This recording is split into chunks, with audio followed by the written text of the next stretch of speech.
So what is privacy tint? Privacy tint is actually just colored glass that looks like it's tinted. When you purchase a vehicle from the manufacturer, it's going to look like it has tinted windows. It's very confusing because a privacy window actually looks like it's tinted with an aftermarket film, but it's not. It's literally just colored glass that offers privacy. It doesn't have the aftermarket window film that adds the benefits of heat rejection as well as UV protection. So when you add an aftermarket window tint onto your vehicle, you get those UV protection as well as the heat rejection. And you can even do a very clear shade so you can make your car look like it's all one color and have film on every piece of glass.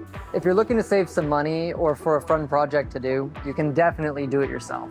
You can find some cheap material and put it on. Just keep in mind, it might not be the outcome you want. There might be some air pockets, contamination, or wrinkles. If you want a professional job, take it to a reputable shop that carries a great brand that also has a warranty attached to it. And then you can have all the heat benefits and the UV rejection as well. So remember, if you have any truck, minivan, SUV, and the back section of it looks like it's tinted, it's just privacy glass. That you will have to add on with an aftermarket layer of window tint. This is Dane from Ceramic Pro. If you have any questions, leave them in the comments below.